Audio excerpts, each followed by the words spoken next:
Então vamos lá, pessoal, manutenção número 7. E as 10 primeiras questões de hoje, uma prova realizada pela FCC agora em setembro, dia 17 de setembro. É a última prova da FCC.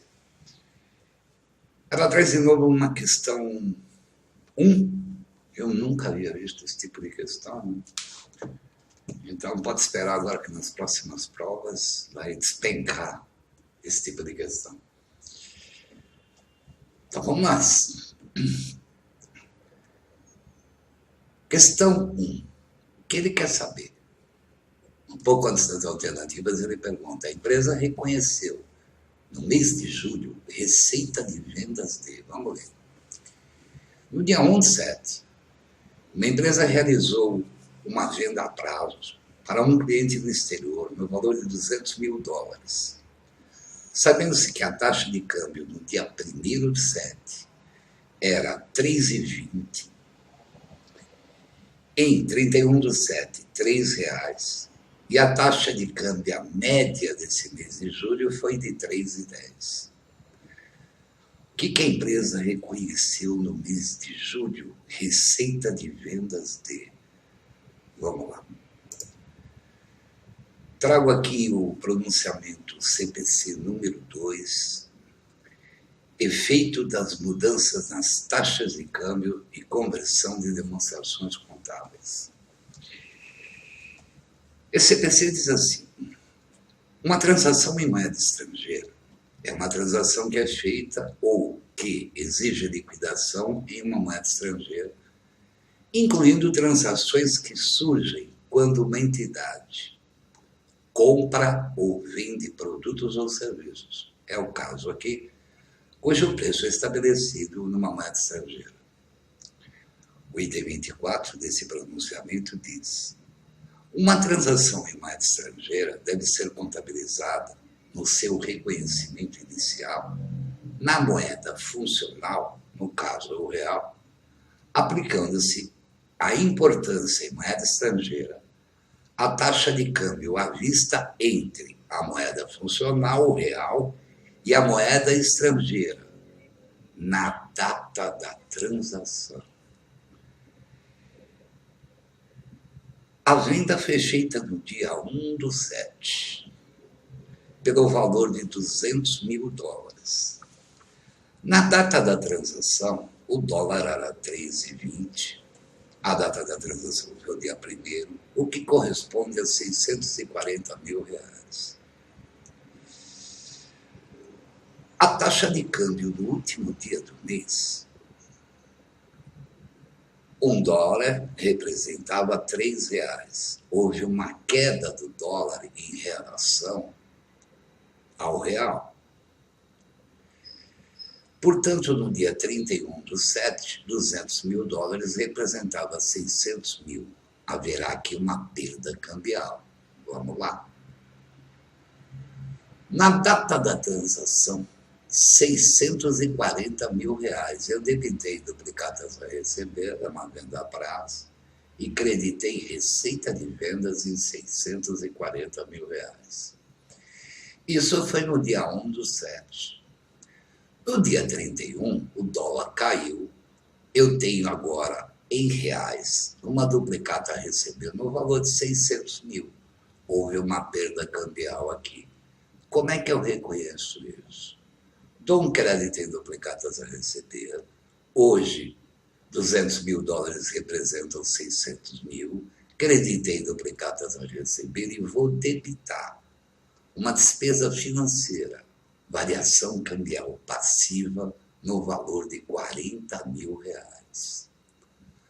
O que deixa como correta a alternativa D de dado, quando ele diz que a empresa reconhece uma receita de vendas de 640 mil e uma despesa financeira, uma perda cambial, no valor de 40. Alternativa D de dado, nessa questão número 1, uma questão inédita, nunca vi do tipo. Pode esperar que nas próximas provas, e como uma banca está copiando a outra. Questão 2. Ele quer saber o valor contábil apresentado para esta mina, portanto, é um bem que sofre exaustão, um recurso natural. O valor contábil para essa mina no final do segundo ano. Vamos ver. A Minérios adquiriu o direito de exploração de uma mina de zinco por 3.960, pago à vista. A capacidade total esperada de extração dessa mina foi estimada em 80 mil toneladas. E, no primeiro ano de exploração, a empresa extraiu 8.000 toneladas. No segundo ano, ao reanalisar a capacidade da mina, a Minérios estimou que ainda havia mais 80.000 toneladas remanescentes. E durante o segundo ano extraiu 6.000 toneladas. Qual é o valor contábil dessa mina? Vamos lá no nosso material de trabalho. Ele quer o valor contábil. O que é o valor contábil de um bem que sofre exaustão? É o seu custo de aquisição, menos a sua exaustão acumulada, menos se houver alguma perda estimada reconhecida nesse bem. Com isso, eu chego ao valor contábil do bem. Veja.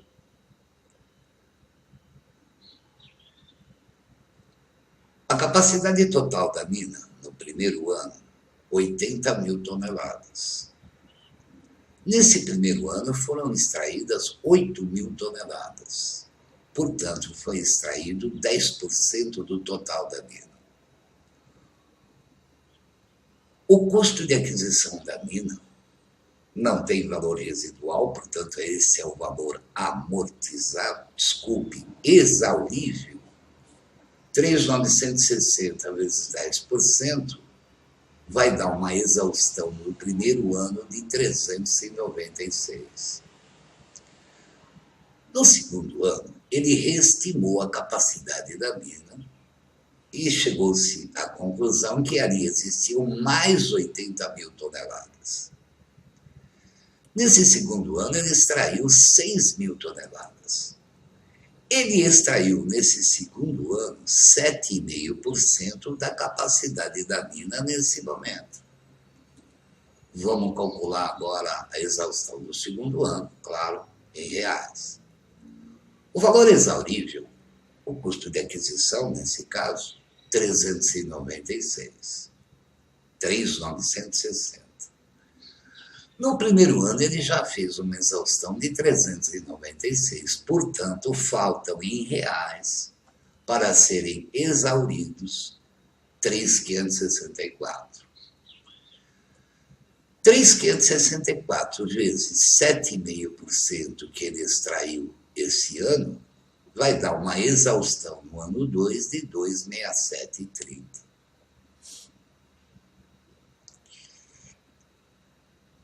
Exaustão acumulada no final do segundo ano. No primeiro ano, 396, mais 2.6730 do segundo ano, vai dar uma acumulada de 663,30. Portanto, o valor contábil da mina, 3.296,70, alternativa A de amor, nessa questão número 2.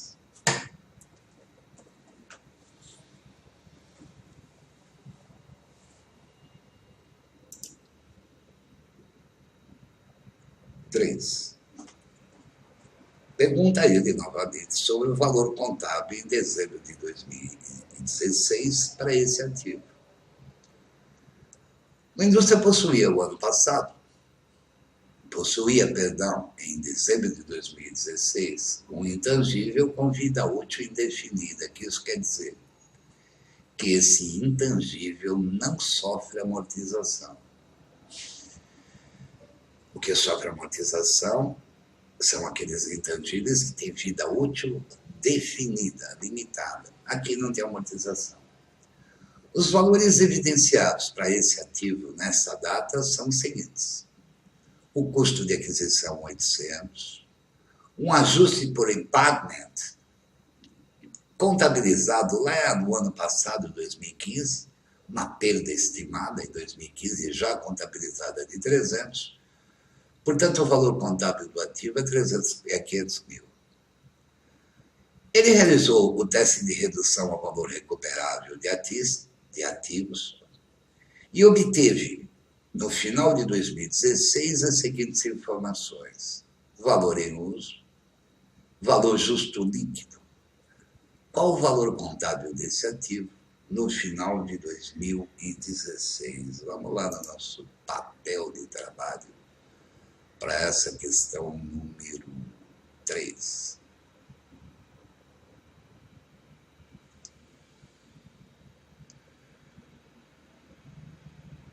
Vamos aplicar primeiro o teste de recuperabilidade.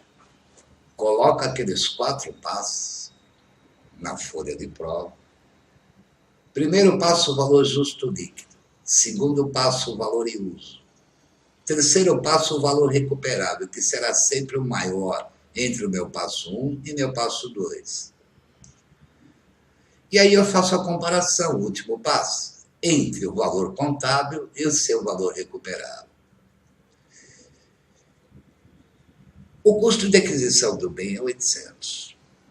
Ele tem uma perda estimada, já registrada o ano passado, 2015, de 300. O que deixa o seu valor contábil por R$500. O valor justo líquido ele fornece, o valor em uso ele fornece, o recuperável maior entre os dois, 650. O custo de aquisição foi 800.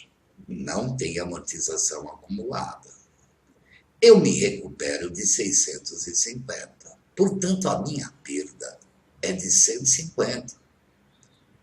No entanto, eu estou com uma perda registrada de 300. Eu preciso diminuir o valor dessa perda para 150. Tenho que fazer uma reversão nesse valor de 150. O que deixaria esse bem com um valor contábil custou 800. A perda em 2016 será reduzida para 150, o que deixa o valor contábil com o valor de 650 pau. Uma redução do valor contábil ao seu valor recuperável. Alternativa na questão número 3, alternativa B de bola.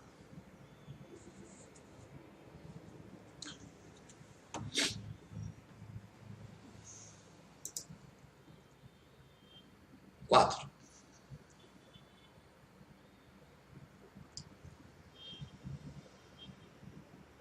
O que ele quer saber?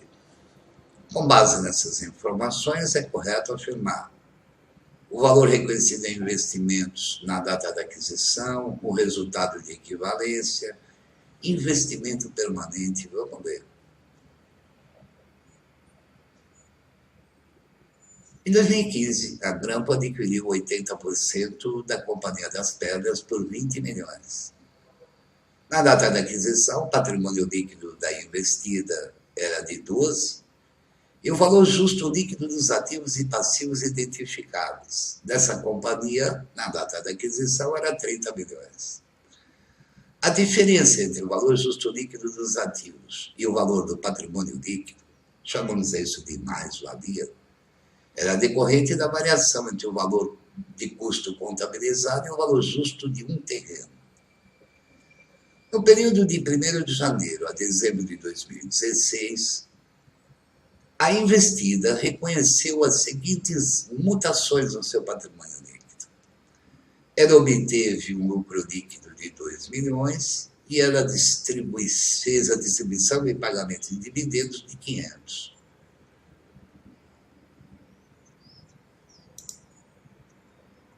Vamos lá.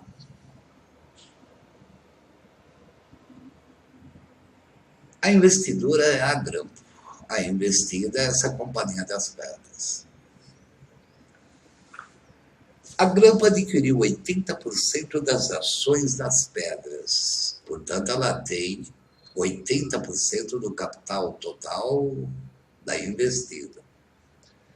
Adquiriu por 20 milhões. Aqui na investidora saiu de caixa e banco 20 milhões. Na data da aquisição, o patrimônio líquido da investida era 12 vezes 80%, dá uma participação societária de 9.600. Lá na investida, no subgrupo Investimentos, uma participação societária de 9.600. Isso representa 80% do patrimônio líquido da investida. Na data da aquisição, fizeram uma avaliação da investida e se chegou a um valor justo de 30, o que dá uma mais-valia, 12 para 30, de 18 milhões. 80% de 18 dá 14.400. Lá no subgrupo Investimentos, na investidora, uma participação societária de 14.400. 14.400 mais 9.600 dá 24 milhões no subgrupo Investimentos. Se eu pagar mais que 24, eu teria um goodwill, um ágio por expectativa de rentabilidade futura. Se eu pagar mais que 24 milhões, só que eu paguei menos que 24. Houve um ganho por compra vantajosa de 4 milhões.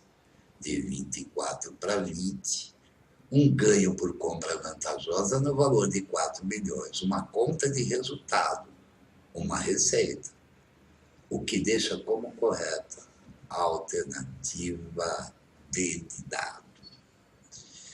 O resultado de equivalência, se a investida teve um lucro de 2 milhões, 80% disso, 1.600.000, seria o resultado de equivalência.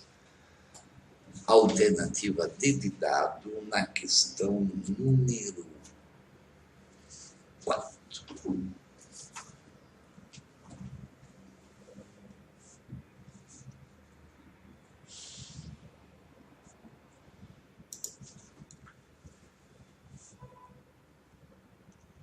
Cinco.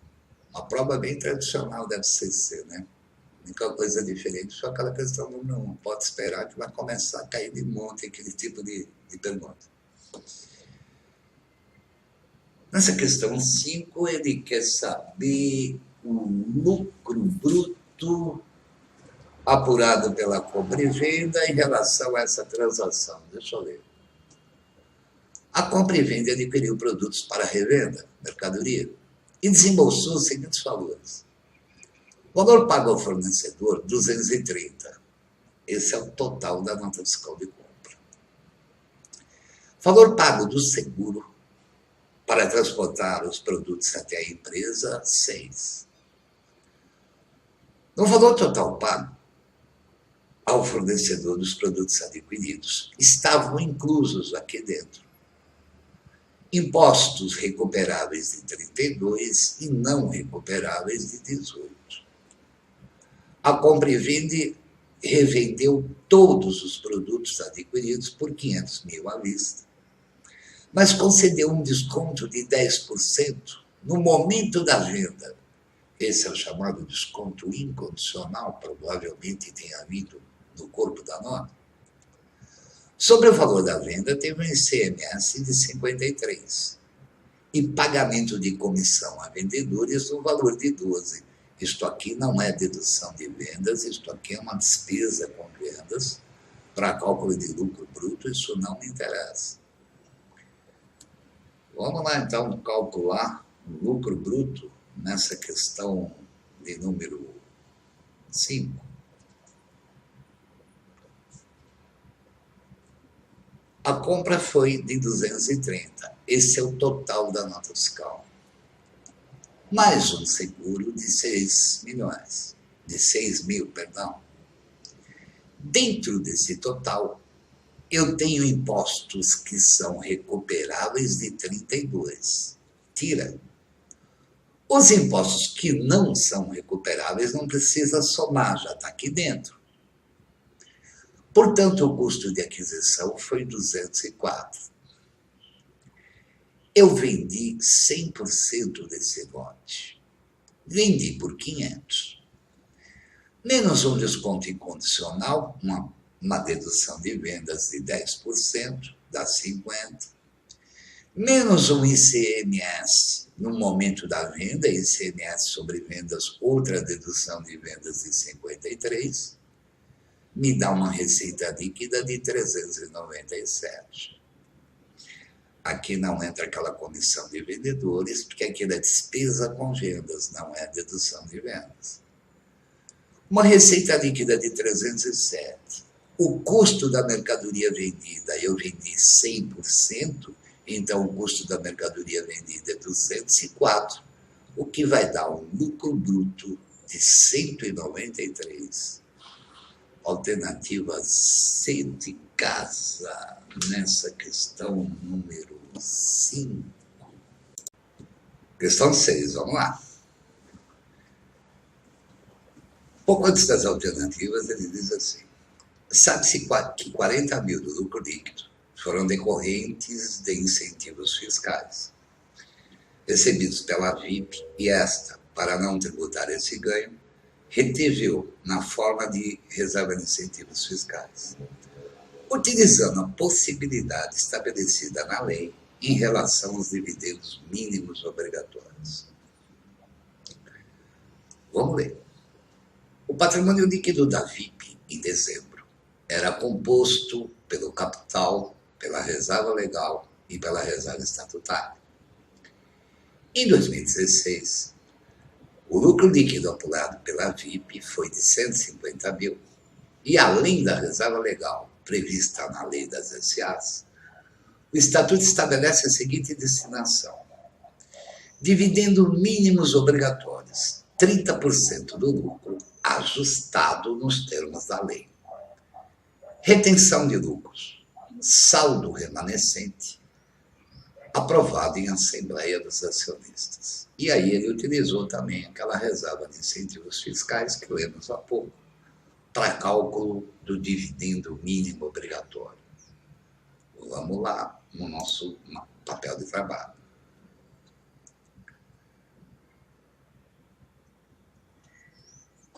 Reserva legal.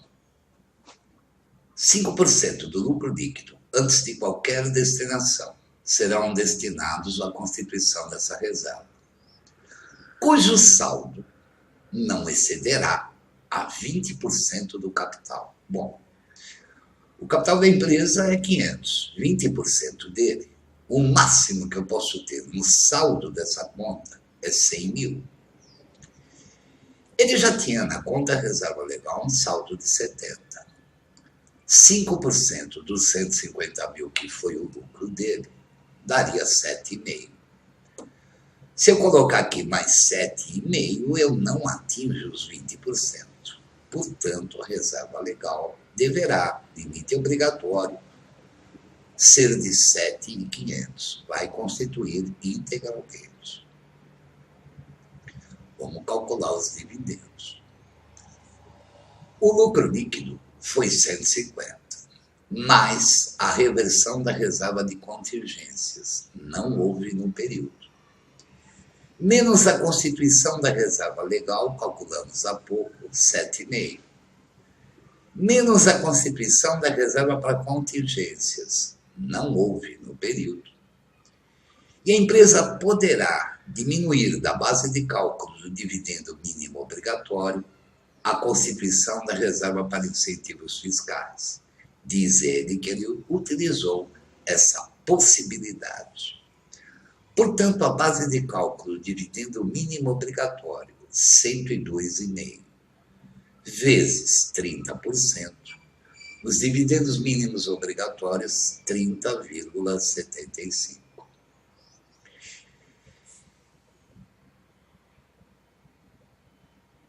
Ele teve um lucro líquido de 150 e deu uma destinação a esse lucro. A reserva legal, calculamos 7,5. Os dividendos, 30.750, calculamos. A reserva de incentivos fiscais, que ele constituiu no valor de 40. Portanto, dos 150, sobrou 71,750, que é o saldo remanescente que ele destinou à reserva de retenção de lucros. O que deixa como correta nessa questão número 6, alternativa E de esperança.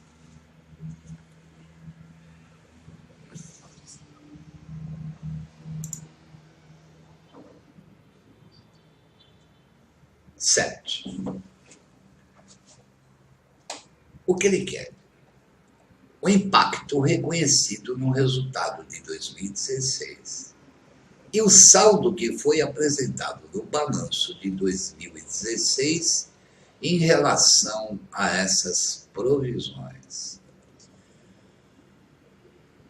A Encrencas possuía alguns processos judiciais em andamento, cujas informações de 2015 e 2016 são as seguintes.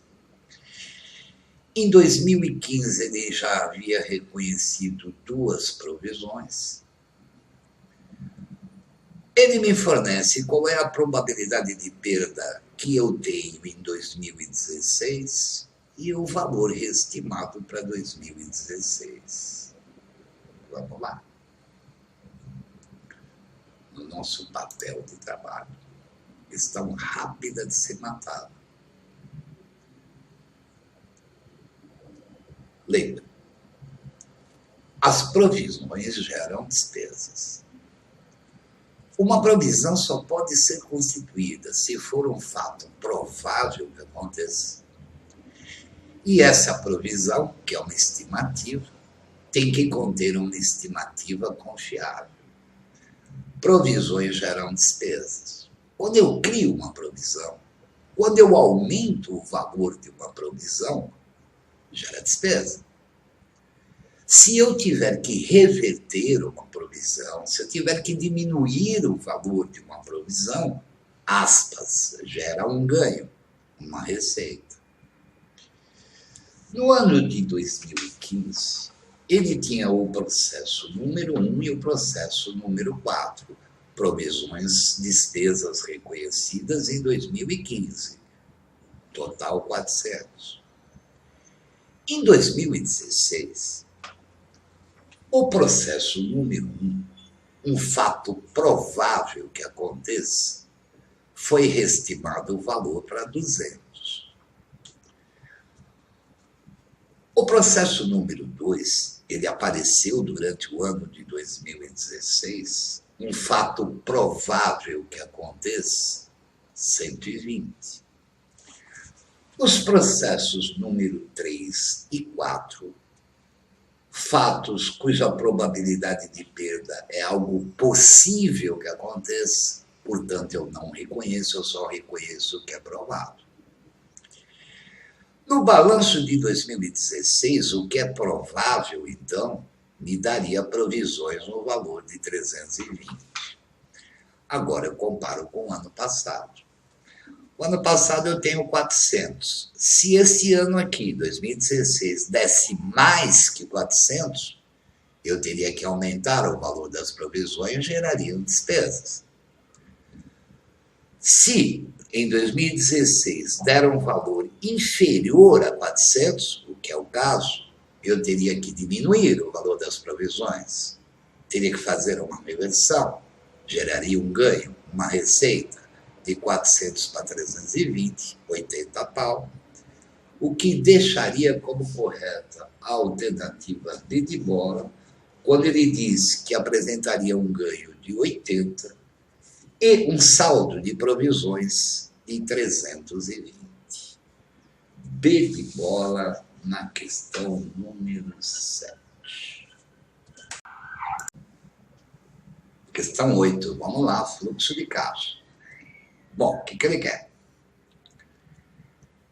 Durante o ano de 2016, a empresa não pagou nenhum empréstimo e não pagou as despesas financeiras, não pagou os juros sobre os empréstimos. O valor em reais correspondente ao caixa das... Ele quer fluxo das atividades operacionais. Vou repetir, lá na manutenção número 1, é a questão 14. Tem um fluxo de caixa, eu acho que é da Getúlio Vargas, fantástico. Utilize aquilo como espelho para fazer as questões de fluxo de caixa. Fez aquele e vai fazer qualquer um. Pega lá a manutenção 1, totalmente gratuita, olha pelo menos a questão 14.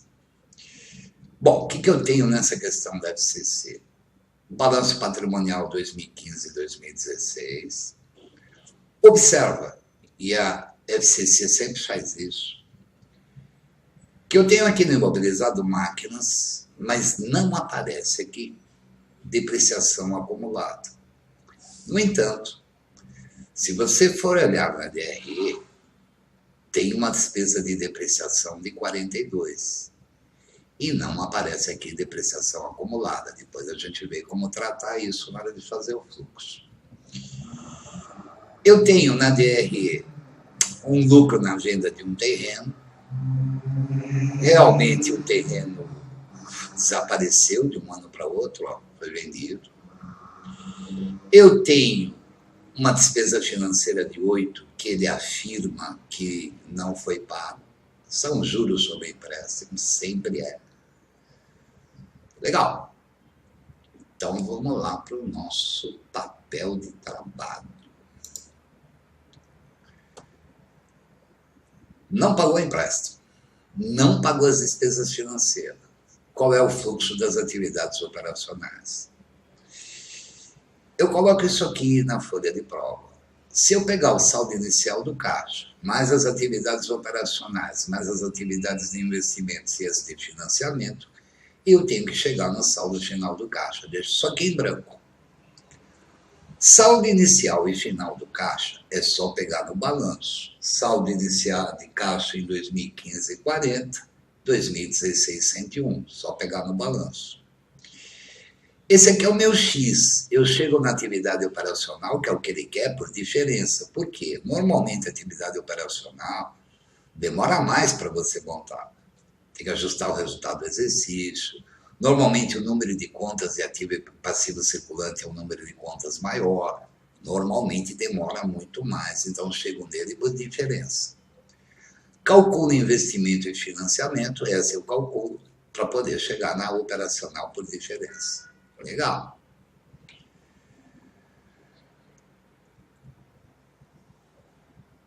Fluxo das atividades de investimento, vamos calcular.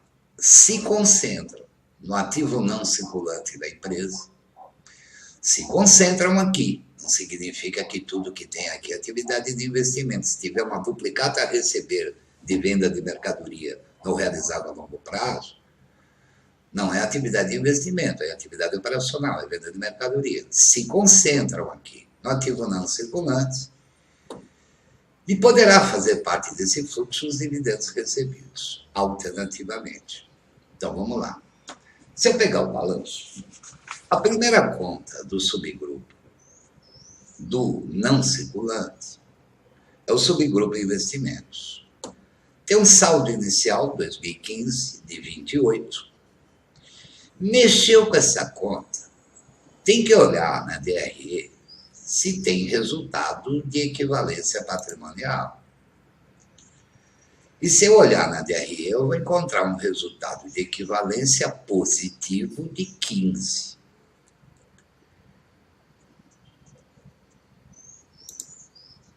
Saldo inicial 28, um ganho com equivalência patrimonial de 15. Ele debitou o investimento e creditou o resultado de equivalência patrimonial lá na DRE. 28 mais 15, 43. O saldo final lá do balanço de investimentos é 43. Portanto, isso não afetou o caixa. Debitou o investimento, creditou o ganho de equivalência patrimonial na DRE. Isso não me interessa, já que eu estou fazendo fluxo de caixa. A segunda conta do não circulante, é do imobilizado, é máquinas. Saldo inicial 188. E aqui vem aquilo o que eu comentei há pouco. Saldo inicial 188 de máquinas. E não tem a conta de depreciação acumulada. No entanto, se olhar na DRE, tem uma despesa de depreciação de 42.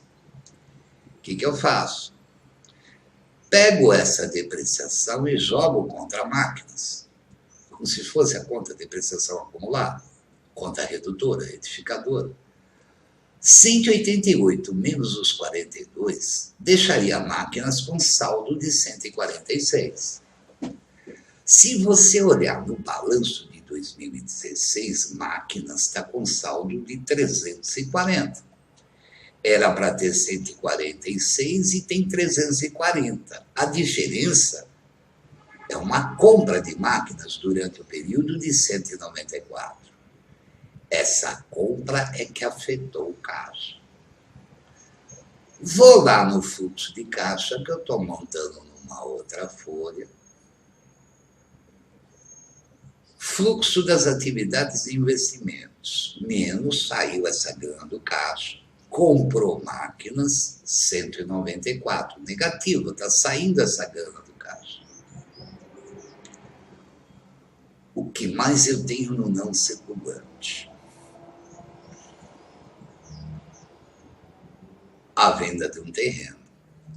Se eu pegar o preço de venda do terreno menos o seu valor contábil, eu chego ao resultado da venda, que pode ter sido um ganho ou uma perda. Monto isso aqui e deixo os valores em branco. Se eu for lá na DRE, eu vou ver que teve um lucro, um ganho na venda de um terreno de 48. Que o valor contábil do terreno no balanço está lá, 85. Então, eu tive um ganho de 48, o valor contábil era 85. 48 mais 85, eu vendi esse terreno por 133. O que afeta o caixa não é o resultado da venda 48. O que afeta o caixa é o valor da venda, 133. Essa grana entrou no caixa. Lá no fluxo das atividades de investimentos, essa grana entrou no caixa. Mais uma venda de terrenos, grana entrando no caixa de 133. E eu não tenho mais nenhuma conta no meu ativos não circulantes. Menos 194, mais 133, as atividades de investimentos consumiram recursos da ordem de 61. Está aqui. Atividade de investimento consumiu recursos da ordem de 61. Vou calcular agora a atividade de financiamento.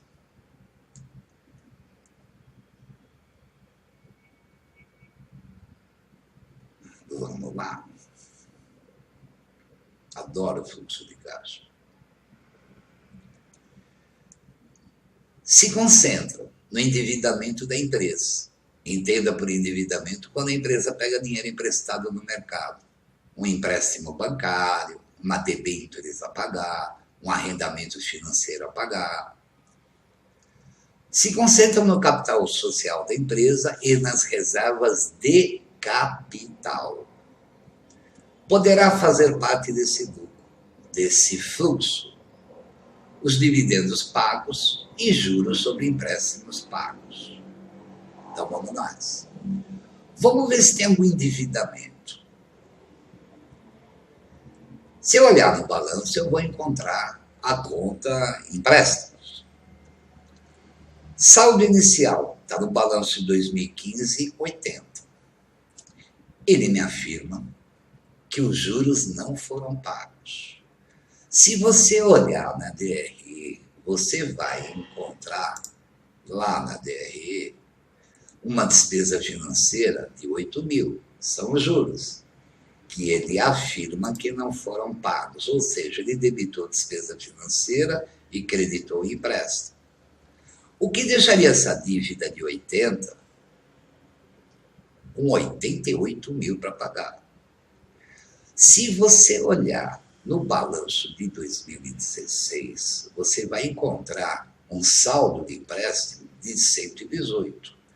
Era para ter 88 e tem 118 para pagar. Significa que durante o período ele adquiriu novos empréstimos no valor de 30 mil, o que afetou o caixa, os equivalentes de caixa.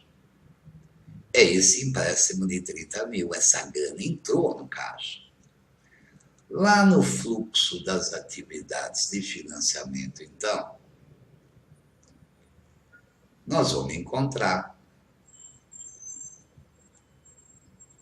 obtenção de empréstimos no valor de 30 mil. Positivo, essa grana entrou no caixa, 30 pau.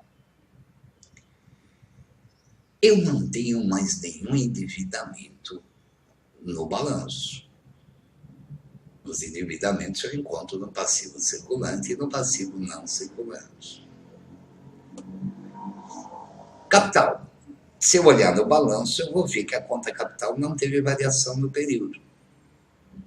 O ano passado era 300, esse ano, 2016, também 300. No balanço, eu não tenho nenhuma reserva de capital. Vamos ver se teve dividendo pago, já que juros eu sei que não foi pago, ele afirma. Vamos ver se tem algum dividendo que foi pago. Como é que eu vejo isso? Sempre igual. O lucro líquido, olha na DRE, foi 175. O que eu faço com esse lucro? Basicamente, uma parte eu retenho dentro da empresa, quando eu constituo reservas de lucro. Outra parte eu distribuo como dividendos. Se eu olhar no balanço, eu vou ver que as reservas de lucro de 2015, que era 41 mil, para 2016 aumentou para 184 mil. A diferença é 143 mil. Ele reteve, então, dos 175, 143. É só olhar nas reservas de lucro. Dos 175, 143 foram para reservas, a diferença é 32 mil, que são os dividendos.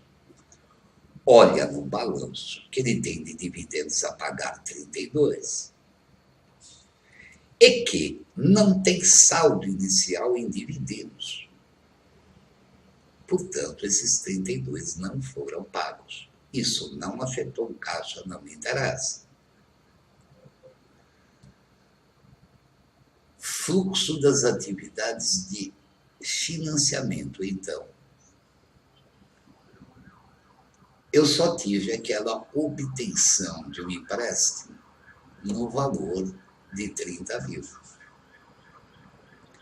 Fluxo das atividades de financiamento, 30. 40 mais X menos 61 mais 30 é igual a 101. Eu chego nas atividades operacionais com diferença, 92 mil reais. Alternativa C de casa, nessa questão número 8, fluxo de caixa. Questão 9. O que ele quer saber? Após os registros acima, o total do ativo da empresa em maio de 2015. A SA é uma empresa comercial e possuía, em abril, o mês passado, a seguinte situação: disponível, estoques, adiantamento de clientes, capital. E ele me fornece, durante o mês de maio, algumas operações e me pergunta qual é o total do ativo.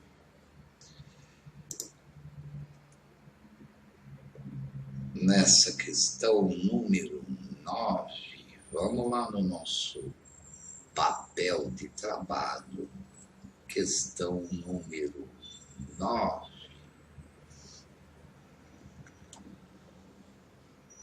Abra um razonete. Ativo. Vamos ler a questão. Em abril, mês passado, A empresa tinha no disponível ativos circulantes 115, nos estoques ativos circulantes 55, adiantamento de clientes e de passivo, capital social, patrimônio líquido. Aí ocorreram em maio os seguintes fatos. Pagamento antecipado de 32 a um fornecedor. Saiu do caixa 32. E você tem perante esse fornecedor um direito. Você vai debitar adiantamento a fornecedores, que também é de ativo 32. Nem precisaria colocar esses valores aqui, porque isso não afeta o total do ativo. Você teria uma quantidade menor de conta para fazer. No dia 8, venda de estoque por 88, para ser recebido em agosto. Duplicatas a receber, 88. Debita duplicatas a receber, credita a receita de vendas. O custo da mercadoria entregue foi 35. Quando eu vendo mercadoria, sai mercadoria do estoque, nunca pelo valor de venda, sempre pelo valor de custo, 35. Creditei a conta mercadorias em 35, que é de ativo, e debito o custo da mercadoria vendida, 35. Os tributos incidentes sobre a venda foram de 7 e só serão pagos em junho. Debito ICMS sobre vendas, dedução de vendas, e credito ICMS a recolher, que é de passivo. Isso não afeta o ativo da empresa, não me interessa. Dia 16, recebimento antecipado de 12, está aqui entrando no caixa 12. Recebimento antecipado de 12 de um cliente. Debito o caixa em 12, credito lá no passivo adiantamento de clientes. Isso não afeta o caixa. Dia 22, comprou estoque no valor de 23.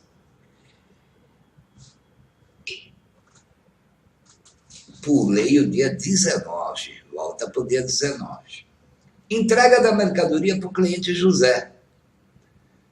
Debita adiantamento de clientes. Ele havia feito adiantamento, ele tinha perante esse cliente uma dívida. Debita adiantamento de clientes e credita vendas.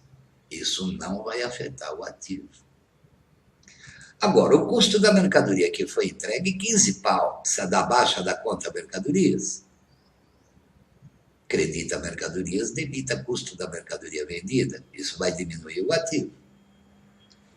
Agora sim, dia 22, compra de estoque à vista, debita mercadorias em 23, credita o caixa em 23. Isso aqui não afeta o total do ativo, nem precisaria colocar aqui. Dia 30, pagamento de salário dos funcionários, 9, referente ao serviço prestado no mês de maio. Debita a despesa com salários em 9, é da competência do próprio mês, e credita o caixa em 9. Pagou. Diminui o ativo.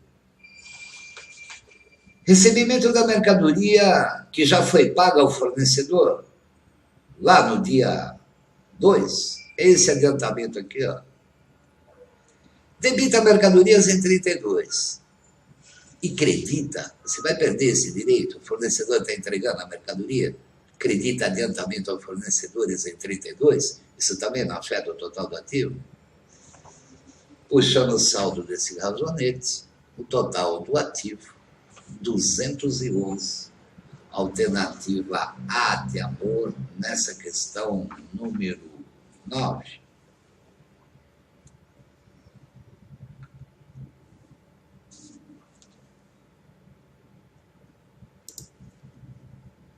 Questão 10. O que ele quer saber? As alternativas, ele diz que para a obtenção de um empréstimo, a empresa incorreu em custos de transação no valor de 30, pagos no ato da assinatura do contrato, fazendo com que o custo efetivo do empréstimo fosse de 11% ao ano. Deu custo efetivo, você vai trabalhar com custo efetivo. Sabendo-se que a empresa efetuou o pagamento da primeira parcela na data do vencimento, alternativa A, saldo apresentado no balanço para as contas do passivo, circulante e não circulante, foi tanto. Bola, valor dos encargos financeiros de 2016. Impacto total do passivo no momento da captação. Legal, vamos ler. Em 31 de dezembro, uma empresa obteve um empréstimo no valor de 1 milhão, com as seguintes características: prazo, 6 anos, juros de 10% ao ano, e os pagamentos serão em parcelas iguais e anuais de 229.607. O empréstimo foi tomado em 31 de dezembro e teve esse custo de transação. Vamos lá para o nosso papel de trabalho.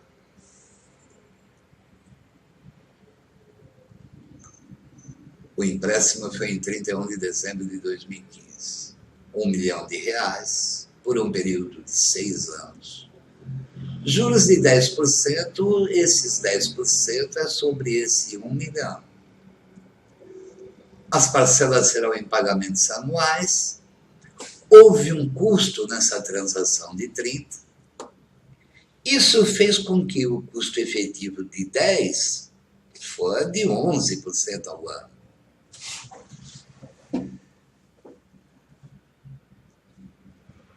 Vai entrar dinheiro na minha conta corrente, bancos conta movimentos. O empréstimo foi de 1 milhão, menos aquele custo de transação de 30, o que entra na minha conta corrente é 970. Debitei bancos, credito empréstimo bancário em 970. Um passivo financeiro inicialmente é reconhecido pelo seu valor justo, pelo valor que eu pagaria esse passivo hoje. Os juros, efetivamente, é de 11% ao ano. 970 mil vezes 11% dá uma despesa de juros de 106.700. Debita a despesa, credito e empréstimo bancário. Ele tomou empréstimo no final de 2015, ele quer saber no final de 2006, então ele já fez um pagamento, são parcelas anuais de 229.607, creditou Caixa e bancos pela saída da grana, debitou empréstimo. O que deixaria esse empréstimo em 31 de dezembro de 2016 com saldo de 847.093. Na alternativa A, ele diz assim, que o saldo total apresentado para as contas do passivo, circulante e não circulante, foi de 847.093. Essa alternativa está correta. Na B de bola, ele fala que os encargos financeiros de 2016 foi 100 pau, não foi 106.700. Na C de casa, que os encargos foram de 229, não. Que o impacto no passivo, na D de dado, no momento da captação foi de 1 milhão, não, o impacto no passivo no momento da captação foi 970. Que o saldo apresentado, E de esperança, nas contas de passivo foi 870, não, 847. Alternativa A, de amor. Bom, essa foi a prova aí realizada na íntegra, tá? A prova de contabilidade pela FCC, foi dia 17 de setembro agora, né? Foi a última prova da FCC, uma prova padrão FCC que a gente já está habituado. A única coisa diferente é aquela questão número 1, né? Então pode esperar que nas próximas provas, inclusive de outras bancas, que uma copia a outra, vai aparecer. Questão número 11, agora eu vou trabalhar com o VUNESP, pensando aí no TCE São Paulo. Não existem muitas questões de VUNESP disponíveis, né? E vamos continuar trabalhando em questão do VUNESP, né? Já que vocês devem prestar com o TCE. Bom, questão 11. que ele quer saber? Um pouco antes das alternativas, ele quer saber quais as transações que alteraram o valor do patrimônio líquido na empresa. Então, vamos lá no nosso papel de trabalho, vamos ver o que afetou o patrimônio líquido da empresa.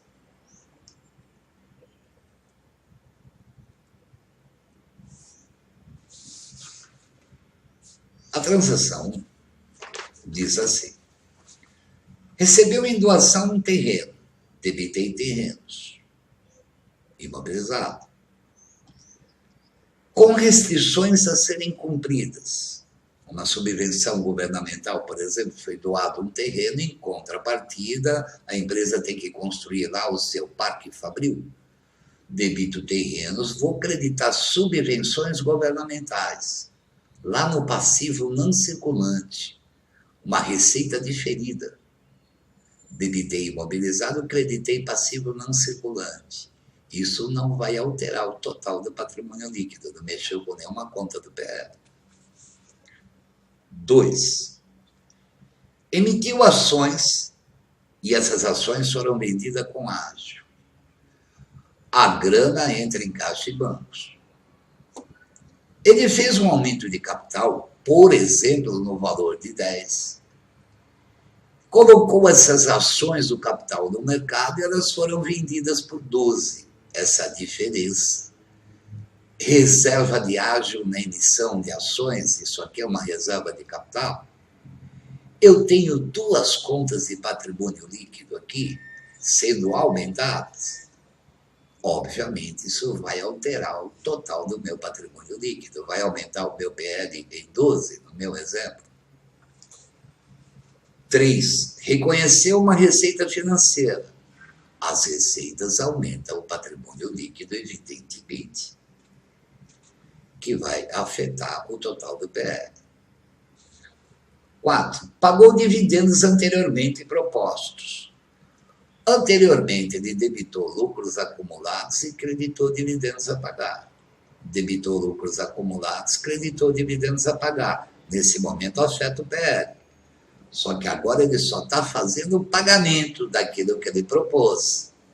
Debita dividendos a pagar, credita caixa ou bancos pela saída da grana. Isto não afeta, não altera o total do PL, não mexe com o patrimônio líquido. 5. Apurou um lucro líquido. O lucro aumenta o patrimônio líquido. Obviamente que isso vai afetar o PL. E aumentou o capital com reservas. Tirou das reservas, debita as reservas, patrimônio líquido. Credita o capital, patrimônio líquido. Isto não vai alterar o total do patrimônio líquido.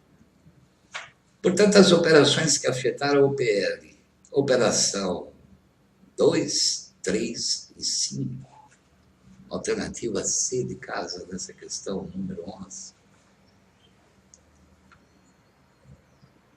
Prova do TCE, São Paulo, 130 vagas, né, galera?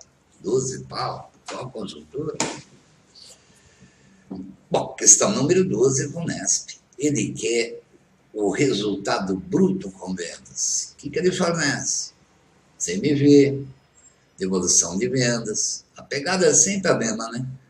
Frete sobre vendas, isso aqui é despesa com vendas. Desconto financeiro que eu concedi, isso aqui é despesa financeira. Vendas, despesa com salários. Abatimento sobre vendas é dedução de vendas e despesas gerais. Vamos lá calcular o lucro bruto dessa questão 2. Receita líquida de vendas é igual a vendas menos deduções em vendas. O lucro bruto é a receita líquida menos o custo da mercadoria vendida. Coloco as fórmulas e aí eu começo a ler a questão. Ele fornece o custo da mercadoria vendida 978, é o primeiro dado fornecido. Devolução de vendas é uma das deduções de vendas, 1,330. Frete sobre vendas não me interessa. Frete sobre vendas é despesa com vendas, não entra aqui, não é dedução de vendas. Desconto financeiro concedido, despesa financeira, não entra no cálculo de lucro com mercadorias. Receita de vendas 15.030, está aqui, ó, vendas 15.030. Despesa com salários, despesa não entra no cálculo de lucro bruto com mercadorias. Abatimento sobre vendas é uma das deduções de vendas, 110. E despesa geral, a despesa não entra no cálculo de lucro bruto. A receita líquida de vendas será igual a 15.030 mais 1.440, que é o total das deduções da 13.590.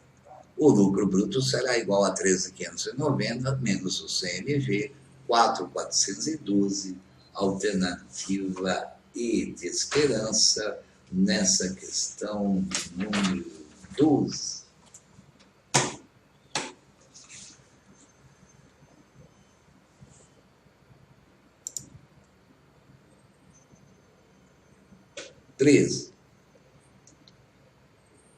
O que ele quer saber?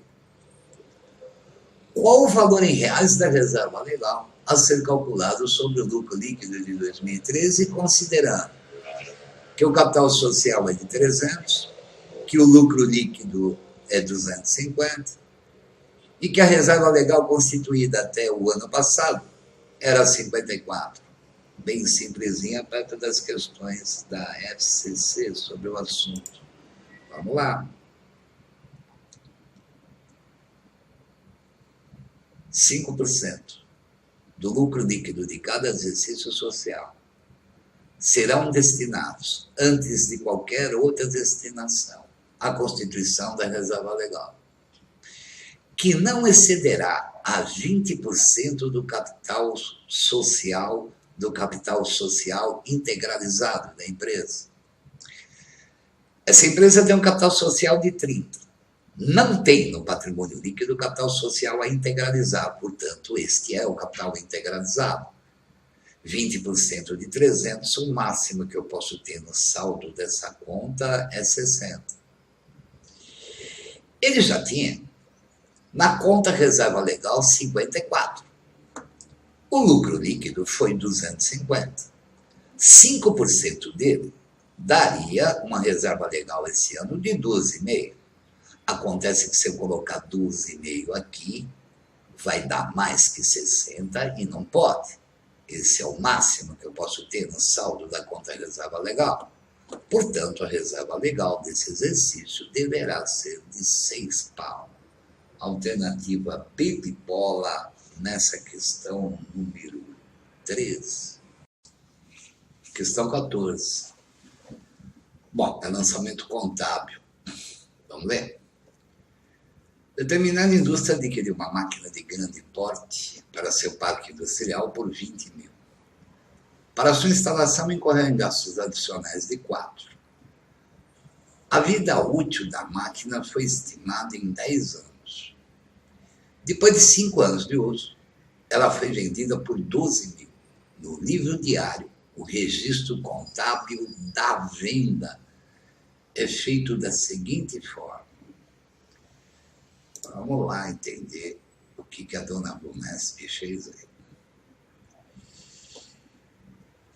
O valor da máquina é 20. Teve de gastos de instalação na máquina? 4. Uma despesa necessária para que eu possa usar a máquina. Então, o custo de aquisição da máquina, 24 mil. A vida útil estimada, 10 anos. A venda foi após 5 anos de uso. Vendeu por 12 mil. Bom, o custo de aquisição foi 24. Não tem residual, então depreciável próprio 24. Vai dar uma depreciação anual, 24, 10 anos a vida útil de 2.400. Uma depreciação acumulada até a data da venda, 2.400 ao ano vezes 5 anos, 12 mil. Tá, peguei os dados.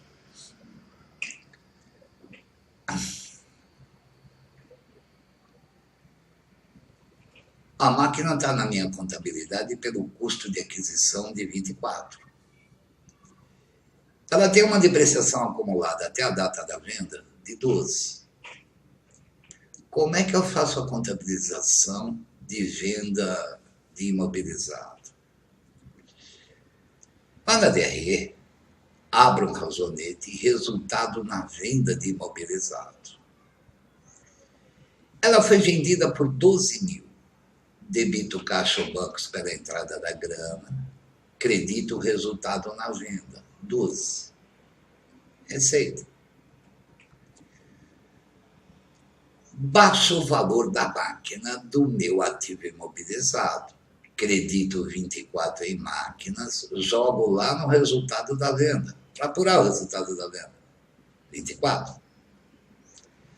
Baixei a máquina, vou baixar a depreciação acumulada. Debito depreciação acumulada, jogo contra o resultado da venda. 12. Na DRE, o que aparece é o resultado da venda, que pode ter sido um ganho, fosse saldo credor aqui, ou uma perda. Aqui não deu lucro nem perda, o resultado da venda foi 0. Ele quer o lançamento contábil no momento da venda. Vamos ver. Alternativa A, no momento da venda, ele debita máquinas pelo total de 24. Debita não, acredita. Alternativa A está descartada. Alternativa bola, lançamento de quarta fórmula, diversos adversos. Ele debita o caixa em 12, correto. Credita a depreciação acumulada, depreciação acumulada em 10. Debita não é 10. Ele debita 12. Alternativa C. Debita diversas contas. Credita máquinas pelo total de 24. Legal. Debita o caixa em 12. Debita a depreciação acumulada em 12. Essa alternativa está correta. Alternativa D de dado, ele debita a depreciação acumulada em 10, seria 12. Aí de esperança, ele debita diversas contas. O caixa em 10, desculpe, o caixa em 12, aí de esperança. E debita a depreciação acumulada em 10. Não, é 12. Alternativa C de casa, na questão 14. Honesto. Questões 15 e 16. Vamos lá ver o que é. É correto afirmar que após a contabilização das operações, a conta caixa e na 16, com as demais contas envolvidas na operação, de novo lançamento contábil, né? A Companhia Primeiros Prazos realizou em abril 2 operações. Compra de mercadoria por 120, 50% foram pagos ainda em abril, e o saldo será pago em maio. E aí o lançamento de uma venda à vista por 190. Mercadorias essas que haviam custado 120. Vamos ver os lançamentos dessas 2 operações aí da Unesp.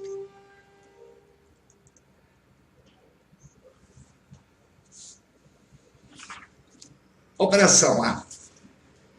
Compra de mercadoria por 120. Debitei mercadorias em 120. 50% ele pagou em abril. 50% ele pagou em abril, 60.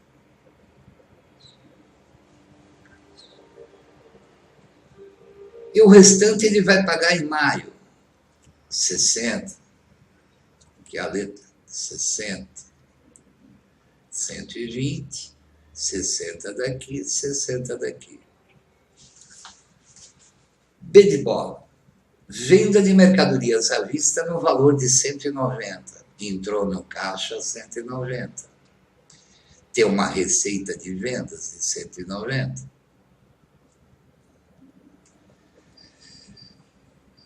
As quais haviam custado a ele 120. Quando eu vendo mercadoria, sai mercadoria do estoque. Pelo valor de custo, creditei mercadorias em 120, P de bola, e debitei custo da mercadoria vendida em 120, B de bola. Na 15, ele quer saber o saldo do caixa após as operações. 130. Questão 15, B de bola. Na 16, ele pergunta assim: com relação às demais contas, alternativa A ficaria um saldo de 60 em duplicatas a receber. Não tem duplicatas a receber aqui. 70 em fornecedores, duplicatas a pagar. Não, é 60. 120 no estoque. Não, o estoque fica com saldo zero. Dado 60 em duplicatas a pagar. Alternativa D de dado está correta. E aí, de esperança, ele fala que é 190 no CMG. Não, eu baixo pelo valor de custo. É 120. Alternativa D de dado.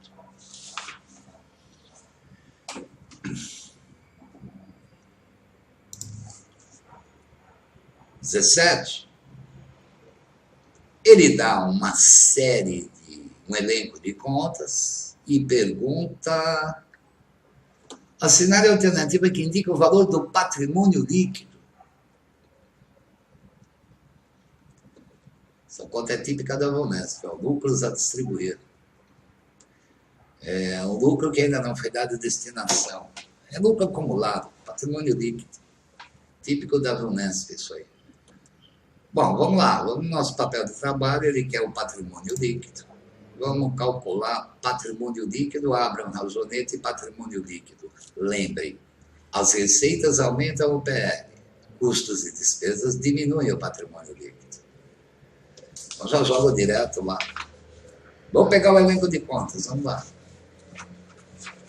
Estoques, ativo circulante, não interessa. Fornecedores, passivo circulante.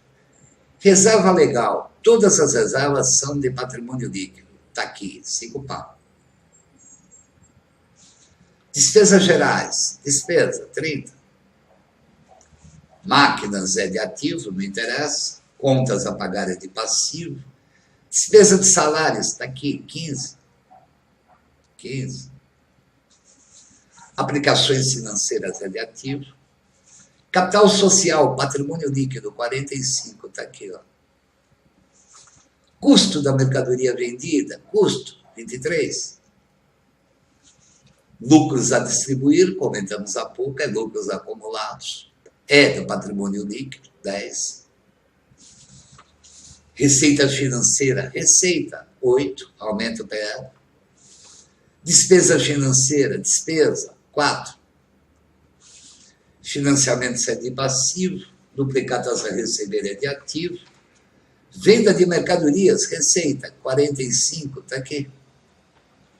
Bancos conta movimento é de ativo. Puxando o saldo do razonete, o patrimônio líquido vai dar 41. Alternativa C de casa, nessa questão de número 17. Questão 18, vamos lá. O que ele quer saber? Pouco antes das alternativas, considere ainda que o lançamento de início da empresa, uma vez que a capitalização de 20 ocorreu 3 meses depois. Ele quer saber o lançamento inicial, é isso? Vamos ler. Considerando que o valor que deve constar no patrimônio líquido de uma empresa, no subgrupo de capital, é o capital realizado, ou seja, o efetivamente integralizado pelos acionistas, assinale a alternativa que aponta o lançamento contábil que deve ser realizado para demonstrar o capital realizado de 20, sabendo-se que o capital social da empresa é de 150. Confuso, hein? Vamos lá.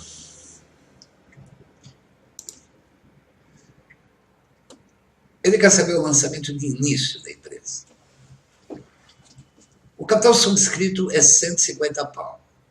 Então, esse é o momento da subscrição do capital. O valor que aparece aqui é o valor que está subscrito no contrato social da empresa. A conta capital social será envolvida. Uma conta de natureza de saldo credor. Esse capital ainda não foi integralizado. Vai aparecer no patrimônio líquido, então, a conta capital social a integralizar, ou capital social a realizar, uma conta redutora, retificadora, natureza de saldo devedor.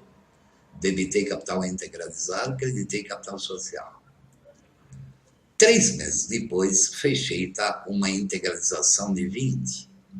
Debitei o caixa, digamos que tenha sido em dinheiro, não muda o valor do capital. O que muda, diminui, é o capital a integralizar 20.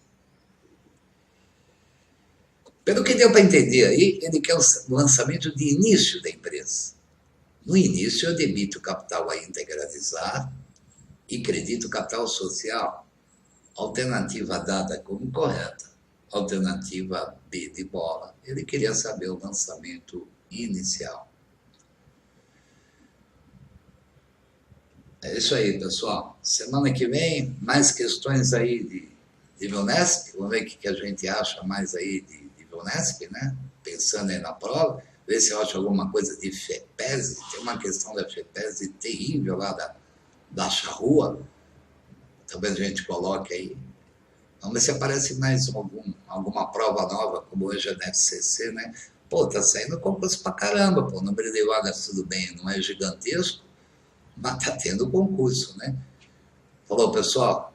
Até a nossa próxima manutenção.